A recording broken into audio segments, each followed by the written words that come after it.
에브라임이 말을 하면 떨었도다. 그가 이스라엘 중에서 자기를 높이더니 바알로 말미암아 범죄함으로 망하였거늘 이제도 그들은 더욱 범죄하여 그 은으로 자기를 위하여 우상을 부어 만들되 자기의 정교함을 따라 우상을 만들었으며 그것은 다 은장석이 만든 것이거늘 그들은 그것에 대하여 말하기를 제사를 드리는 자는 송아지와 입을 맞출 것이라 한도다.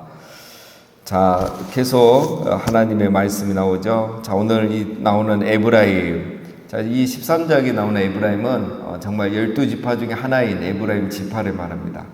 에브라임 지파가 북이스라엘 10개 지파의 장자 지파죠. 그래서 그 북이스라엘을 그냥 에브라임이라고 이렇게 부르기도 한다겠죠. 자, 근데 13장 1절은 에브라임 그 한 지파를 말합니다. 자, 여러분, 그 야곱의 아들들 중에 원래 장자는 누구였습니까? 루벤이죠. 루벤이 음행을 하고 장자권을 잃어버리고, 그 다음에 이제 시므온과 레이인데, 시므온과 레이는 그 디나 자기 누이가 이렇게 추행을 당했을 때 그걸 분노해가지고 세겜 사람들을 모조리 죽여버리죠. 원래 그 뭐 죄 지은 사람만 죽이면 뭐 그렇게 또 거기서 끝나겠지만, 그 모든 남자와 어린아이까지 다 죽여요. 그래서 이거는 아니죠. 그래서 그들은 또 이 혈기와 분노와 살인으로 인해서 장자권을 잃어버립니다. 그 다음 이제 누가 장자냐면 유다죠, 유다. 근데 유다도 이제 나중에 그 자기 자부와 같이 이렇게 또 죄를 음행을 짓게 되죠. 그래서 이제 이런 그 장자권을 다 실패해요. 모든 장자는 다 실패합니다. 예수 그리스도만이 이제 이거를 이루시죠. 자, 그런데 이제 하나님 은혜를 베푸셔서 이런 지파들을 다 회복합니다. 우리가 창세기 49장 금요기도 때 살펴보긴 했는데요. 그 레이는 어떻게 회복합니까? 하나님이 그 레이, 정말 제일 심판받고 저주받은 레이를 12지파 간데 흩어버리죠. 그러나 그 레이를 사랑하셔서 제사장 지파로 삼아주셨죠. 그 다음 유다는 정말 버림받았지만 또 하나님께서 사랑하셔서 이 장자 지파가 되게 해줍니다. 어떤 장자가 되냐면 영적인 장자. 그래서 유다 지파를 통해서 예수 그리스도 참된 장자이신 예수님이 오시게 되는 거죠. 그 다음에 이제 실제적인 장자는 또 누가 되느냐? 요셉이 됩니다. 요셉은 애굽에 가서 살았지만 왜 요셉이 되느냐? 요셉이 그 애굽에서 두 아들을 낳았죠. 므낫세와 에브라임을 낳았는데 이 두 아들이 나중에 어떻게 됩니까? 그 레이 지파가 빠지면서 그러면 11지파가 되죠. 그 다음에 요셉 대신에 므낫세가 들어오고 에브라임 그 레이 지파 대신에 이제 총 12개가 됩니다. 그래서 에브라임과 므낫세 에브라임이 하나의 지파식이 돼요. 그러니까 요셉은 두 지파를 갖게 된 거죠. 그러니까 장자는 2배의 유산을 갖게 되죠. 그러니까 요셉 지파가 물질적인 장자 지파가 돼요. 자, 그런데 므낫세가 형이고 에브라임이 동생인데 나중에 이제 야곱이 기도하면서 이것도 손을 엇갈리죠. 그래서 실질적인 또 장자는 에브라임이 되게 합니다. 그래서 이게 또 바뀌죠. 그렇게 해서 이제 에브라임이 이제 북이스라엘의 장자. 그래서 오늘 이렇게 되는 겁니다. 자, 근데 이 에브라임의 문제는 뭡니까? 1절에 보면 늘 자기를 높이려고 해요. 그러니까 이게 사람이 참 신기해요. 안 그래도 장자가 됐는데 장자가 될 수가 없잖아요. 막내였는데 거의, 그렇죠? 막내였고 이방에 있었고 원래 뭐 한 집안에 한 지파인데 여기는 두 지파가 되면서 에브라임이 그것도 동생인데 장자에 들어왔잖아요. 이 엄청난 복을 받았음에도 늘 자기가 더 영향력을 미치려고 하고 가장 높아지려고 하고 늘 그러면서 이제 지파 간의 갈등도 있었어요. 자, 그런데 이런 에브라임이 그렇게 늘 자기를 높이려고 교만하다가 나중에는 이제 2절에 보면 우상도 숭배하고 이렇게 바알도 숭배하고 됐죠. 자, 이거는 이제 에브라임 한 지파만 했단 말 아니고 이 에브라임이 이렇게 앞장서서 또 북이스라엘을 다 그런 죄를 짓게 했다라는 겁니다. 자, 에브라임의 실패를 얘기하고 있는 겁니다. 3절.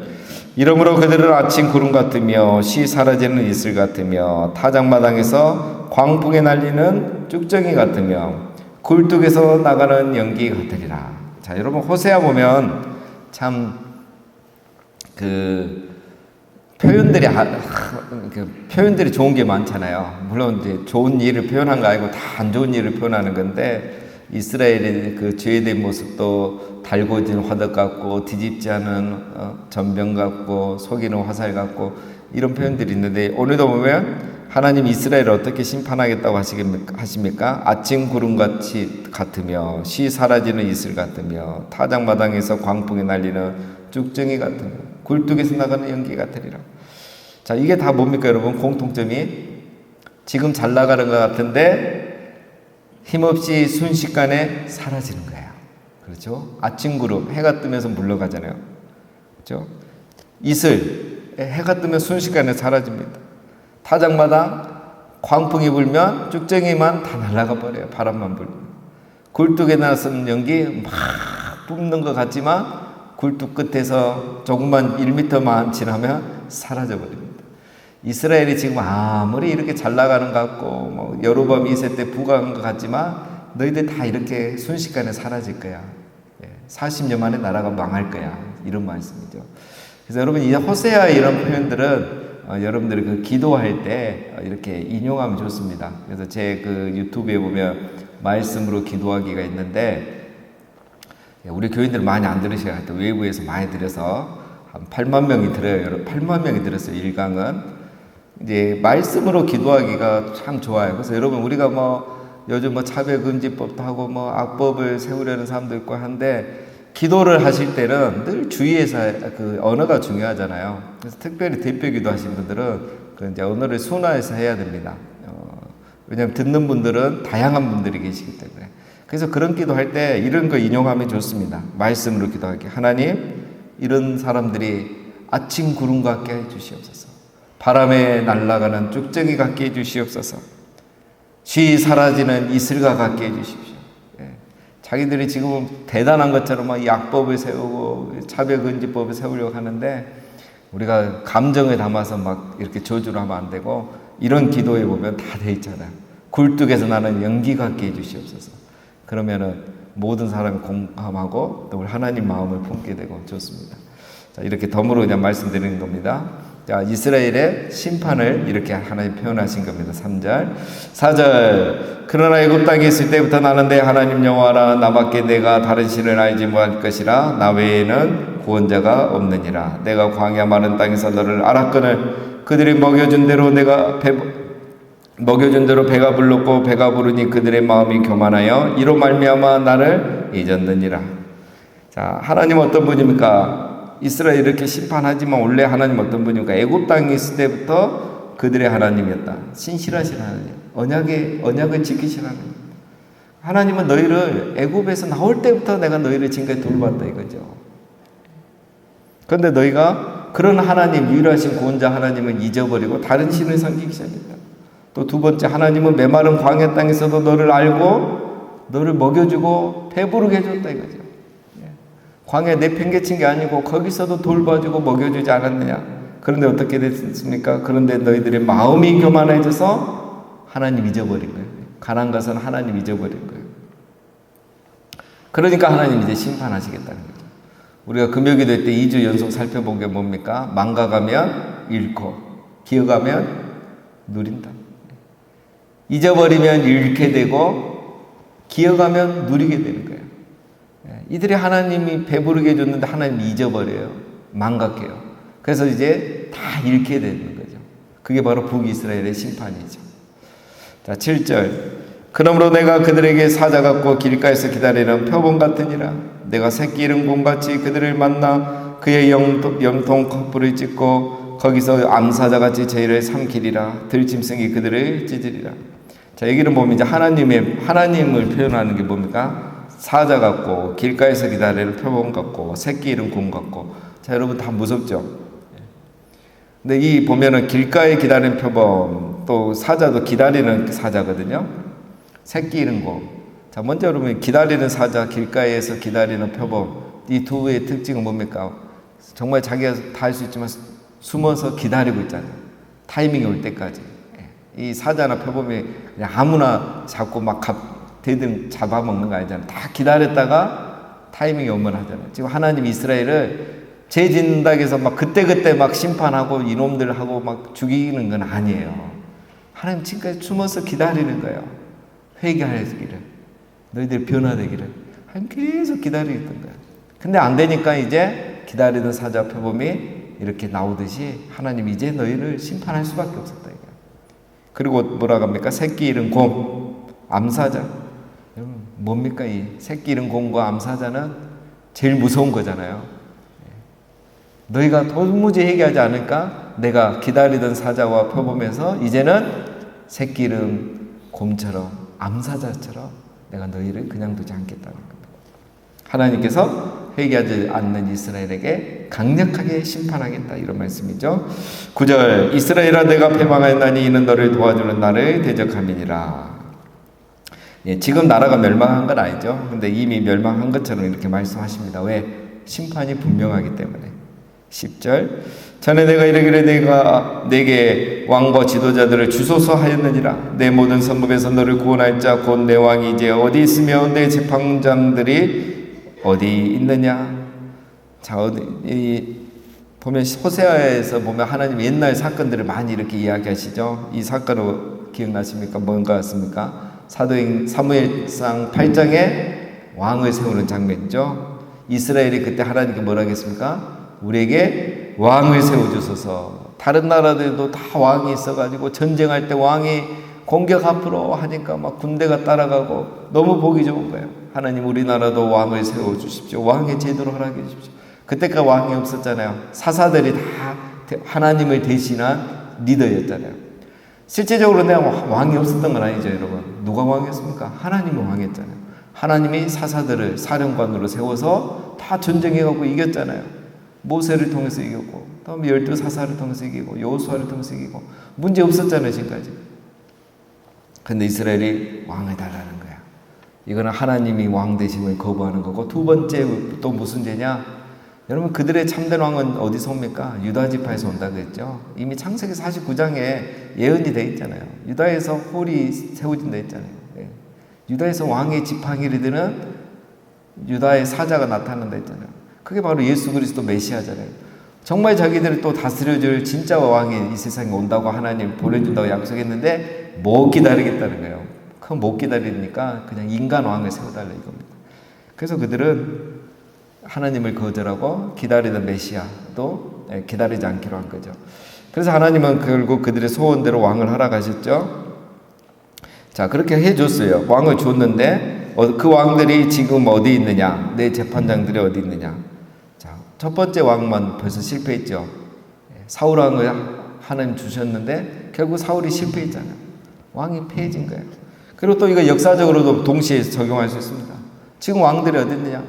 북이스라엘에 19명의 왕이 있지만 어떻게 됐습니까, 여러분? 다 엉망했잖아요. 왕다운 왕이었고 재판관다운 재판관이었어요. 그래서 하나님이 그 나라 북이스라엘을 망하게 한 거 아닙니까? 왕들이 패하고 다 멸망하고. 사울이 실패했고 북이스라엘은 지금 다 실패한 거예요. 그런 말씀입니다. 11절 내가 분노함으로 내게 왕을 주고 진노함으로 패하였노라. 사울 왕을 패했다 이 말입니다. 그리고 이제 북이스라엘도 멸망하고 함께 패한다. 이 왕들이 너희를 구원해 준 사람 하나도 없지 않느냐. 12절 에브라임의 불의가 봉함되었고 그 죄가 저장되었나니. 자, 그들의 불의와 죄가 다 기억되고 저장되고 있다는 거야.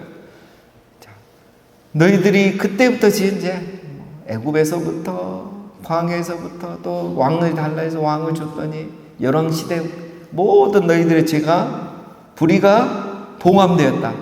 없어지지 않았어요. 다 남아있고 저장되어 있어요. 기억되고 있어요. 그렇죠, 여러분? 우리의 모든 행위는 다 기록이 되어 있죠. 말라기 3장에 봐도 그렇고 계시록 21장에 봐도 여러분 우리의 모든 악한 자들은 그 행위가 기록된 대로 심판받는다 했어요. 자, 여러분 죄는 사라지는 게 아닙니다. 우리가 착각하죠. 죄가 사라진다고. 죄가 여러분 어떻게 사라지겠습니까? 죄는 사라지지 않습니다. 그래서 예수님께서 오셔서 하신 일은 뭐죠? 죄를 덮으신 거잖아요. 죄가 사라진 게 아니라 예수님의 보혈로 덮어놓은 거예요. 그러니까 하나님이 보셨을 때는 예수님의 보혈이 보이기 때문에 우리를 용서하신 거죠. 죄를 기억하지 않는 거죠. 그러니까 죄가 사라진다는 말은 성경에 없어요. 하나님이 죄를 기억하지 않는 거죠. 그 예수님의 피 때문에 죄가 없는 것처럼 보시는 거 의롭게 여겨주시는 거예요. 근데 이스라엘, 북이스라엘은 하나님은 그렇게 하지 않겠다는 거예요. 너희 죄가 다 저장되어 있고 기억되고 있고 다 봉함해 놨다 다 쌓여있다 너희 죄가. 이제는 그 죄대로 심판받을 거다. 이게 여러분 무서운 거죠. 죄가 무서운 게 아니라 죄를 용서받지 못한다는 무서운 거예요.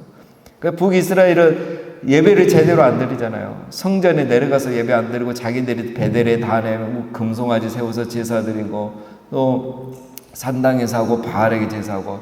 그러니까 그들의 죄가 사해질 수가 있습니까? 보혈로 덮어놔야 되는데 그러니까 죄가 다 봉함되고 저장돼서 남아있고 그래서 하나님이 다 기억하고 있고 하나님 기억하면 제일 무섭잖아요. 그래서 너희들은 결국 심판받을 거야. 그 죄값대로. 자, 그 말씀이 12절입니다. 자, 13절. 해산하는 여인의 어려움이 그에게 임하리라. 그는 지혜 없는 자식이로다. 해산할 때가 되어도 그가 나오지 못하리라. 참 아픈 말씀이죠. 아수르가 이제 공격해서 나라가 멸망할 때는 이스라엘은 해산하는 여인과 같은 고통, 벌을 받을 것이다. 근데 이 여인이 또 애 낳기도 얼마나 힘듭니까? 근데 그 애가 안 나와요. 또 애가 빨리 나와야 이 고통이 끝나는데, 그러니까 애가 안 나오니까 산모도 죽고 애도 죽는 거죠. 이 최악의 고통이 너에게 임할 것이다. 이런 일이 너에게 일어날 것이다. 실제로도 그러겠지만 너희의 나라가 이제 멸망한단 말이죠. 이 나라가 여러분 어려움에 당하는 게 뭐겠습니까? 최고의 고난은 그 나라가 멸망하는 거고 사라지는 거잖아요. 이렇게 되겠다 이겁니다. 14절. 내가 그들을 수월의 권세에서 속량하며 사망에서 구속하리니 사망아 내 재앙이 어디 있느냐, 수월아 내 멸망이 어디 있느냐, 뉘우침이 내 눈앞에서 숨으리라. 자, 그 14절은 이제 좀 갑자기 다른 이야기가 나오죠. 앞에까지는 막 굉장히 분위기 안 좋게 막 심판한다고 했는데 14절을 보면 내용이 갑자기 좋습니다. 자, 이 13절과 14절 사이에 무슨 내용이 있겠습니까? 이런 고통을 너희가 겪고 나서 회개하면 이제 어떻게 된다? 수월의 권세에서 속량하고 사망에서 구속하리니 너희가 더 이상 사망과 이런 수월의 저주로부터 이제는 벗어나게 될 것이다. 그 이야기입니다. 그래서 너희가 회개하면 내가 언제든지 또 이런 은혜를 베풀 거야. 이런 말씀이죠. 뒤에 마지막에 보면 뉘우침이 내 눈앞에서 숨으리라. 이거 어려운 표현이죠. 자, 이건데 주어를 하나님으로 보면 됩니다. 하나님의 뉘우침이 없다. 여기서 우리 뉘우침으로 번역돼서 이해가 안 됩니다. 후회하심이 없다. 이렇게 생각하면 돼요. 하나님의 부르시면은 결코 후회하심이 없네. 하나님께서 이스라엘을 부르시니까 후회하시는 거 아니에요. 하나님의 마음은 똑같습니다. 회개하고 돌아오는 사람들은 하나님 용서하셔요. 그래서 이제 포로 기간 이후에는 이제 이게 바뀌죠. 이스라엘 한 나라이면서 동시에 정말 회개하고 돌아오는 사람들은 하나님도 용서하신다. 이런 뜻입니다.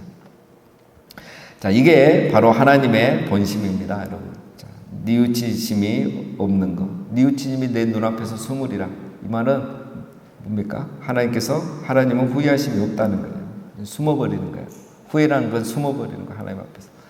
하나님의 부르시면은 후회하심이 없습니다. 그래서 나는 너희가 회개하고 돌아오면 용서할 거야. 자, 이게 바로 우리 하나님의 본심입니다. 오늘의 핵심. 하나님은 이스라엘을 버리시는 게 아니라 고쳐서 사용하겠다. 나는 너희를 향해서 포기하지 않았다. 이게 우리 하나님의 본심이라는 겁니다. 자, 15절. 그가 비록 형제 중에서 결실하나 동풍이 오리니 곧 광야에서 일어나는 여호와의 바람이라. 그의 근원이 마르면 그의 샘이 마르고 그가 그 쌓아둔 바 모든 보배의 그릇이 약타에 내리로다. 자, 이제는 이 정도는 그냥 해석이 되죠. 비록 그 형제 중에서 결실한 이 형제는 이거는 형제는 여기서 뭐 자기 이스라엘을 말한 게 아니라 이방 민족들을 말합니다. 북이스라엘의 형제 주변국들을 말합니다. 누구겠어요? 뭐 가까이는 가장 가까운 유다 지파죠. 남유다 왕국, 그 다음에 에돔, 모압, 암몬, 뭐 애굽 이런 형제들을 말해요. 이 중에서 그들은 뭐 했습니까? 결실했어요. 잘 살았어요. 부강한 나라였어요. 여로보암 2세 시대만큼은. 그러나 어떻게 됩니까? 순식간에 하나님이 심판하니까 동풍이 불어오는 거예요. 동풍의 의미는 어제 말씀드렸죠. 그 동풍은 광야에서 일어나는 여호와의 심판의 바람이에요. 그래서 너희가 회개하지 않으면 결국 이렇게 멸망할 거야. 하나님 한 번 더 강조하는 겁니다. 자, 마지막 16절. 사마리아가 그들의 하나님을 배반하였으므로 형벌에 당하여 칼에 엎드려질 것이요 그 어린아이는 부서뜨리며 아이벤 여인은 배가 갈라질지라. 자, 이것도 이제 해석 다 되죠. 여기서 사마리아는 북이스라엘을 말하는 겁니다. 북이스라엘 수도 사마리아. 북이스라엘이 하나님과의 언약을 배반했기 때문에 하나님이 이제 전쟁으로 나라가 멸망하게 하겠다 하는 내용이 16절 내용, 계속 같은 내용이죠. 자, 오늘 말씀 정리하면 핵심은 이겁니다. 막 분위기 안 좋고 정말 심판의 이야기만 나오지, 하나님의 심판의 이야기만 나오지만 하나님의 본심은 뭐라고요? 이스라엘이 고통을 통해서 여호와께로 돌아오는 것. 그래서 고통과 심판은 하나님의 목적이 아닙니다. 그건 회개하기 위한 하나님의 방법이에요. 고난은 하나님의 메가폰이다. 우리 C.S. 루이스가 그렇게 말했죠. 그래서 우리 인간은 어제도 말씀드린 것처럼 죄를 지어서 망하는 게 아니라 죄 짓고 회개하지 않기 때문에 망하는 거예요. 회개하고 돌아오기만 하면 되는 거예요. 그게 가장 중요한 겁니다. 그래서 여러분, 우리가 어떤 죄 때문에 고난을 당하든 어떠한 고난을 당하든 그때에 우리가 회개하고 돌이키는 게 가장 중요합니다. 그래서 시편 기자가 이런 말 하잖아요. 시편 119편에 고난당하는 것이 내게 유익이라 이로 말미암아 내가 주의 율례들을 배우게 되었나이다. 고난을 통해서 하나님 말씀이 얼마나 중요한가를 깨닫고 회개하고 돌아오면 오히려 그 고난은 더 유익하다는 것입니다. 오늘은 그런 의미에서 하나님이 이스라엘을 벌을 주시고 심판하시고 또 이런 고통의 시간들을 허락하신다는 겁니다. 자, 사랑하는 여러분, 우리도 살다 보면 어려운 일을 당할 수 있습니다. 또 코로나 기간도 많은 어려움을 당했고요. 지금도 어려운 가운데 있는 분들 많습니다. 그러나 중요한 것은 그것을 통해서 우리가 하나님께 돌아오는 게 우리 하나님의 목적이라고 있습니다. 자, 우리가 이 시편 기자처럼 고난당하는 것도 내게 유익해라 이렇게 고백할 수 있는 우리 모두가 다 되시기를 주님의 이름으로 축원드립니다.